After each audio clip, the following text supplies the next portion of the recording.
After this, Joseph was told, Behold, your father is ill. So he took with him his 2 sons, Manasseh and Ephraim. And it was told to Jacob, Your son Joseph has come to you. Then Israel summoned his strength and sat up in bed.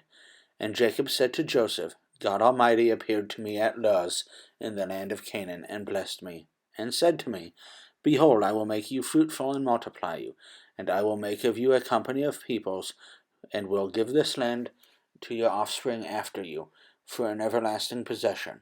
And now your 2 sons, who were born to you in the land of Egypt before I came to you in Egypt, are mine. Ephraim and Manasseh shall be mine, as Reuben and Simeon are. And the children that you fathered after them shall be yours. They shall be called by the name of their brothers in their inheritance.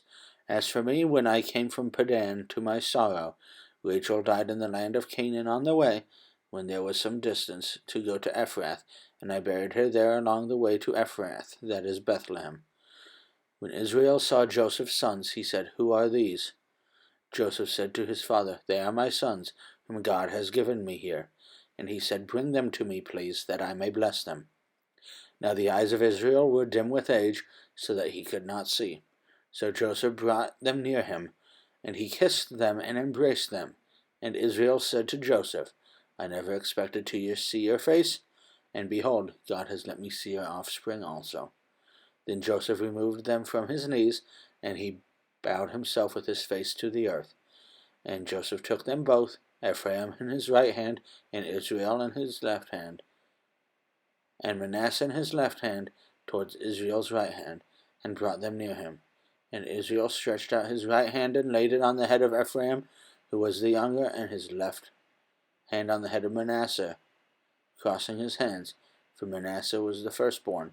And he blessed Joseph and said, The God before whom my fathers Abraham and Isaac walked, the God who has been my shepherd all my life long to this day, the angel who has redeemed me from all evil, bless the boys, and in them let my name be carried on, and the name of my fathers Abraham and Isaac, and let them grow in multitude in the midst of the earth. When Joseph saw that his father laid his right hand on the head of Ephraim, it displeased him, and he took his father's hand to move it from Ephraim's head to Manasseh's head. And Joseph said to his father, Not this way, my father, since this one is the firstborn. Put your right hand on his head. But his father refused and said, I know, my son, I know. He also shall become a people, and he also shall be great. Nevertheless, his younger brother shall be greater than he, and his offspring shall become a multitude of nations. So he blessed them that day, saying, By you Israel will pronounce blessings, saying, God make you as Ephraim and as Manasseh. Then he put Ephraim before Manasseh. Then Israel said to Joseph, Behold, I am about to die, but God will be with you, and will bring you again to the land of your fathers. Moreover, I have given to you, rather than to your brothers, one mountain slope that I took from the hand of the Amorites with my sword and with my bow.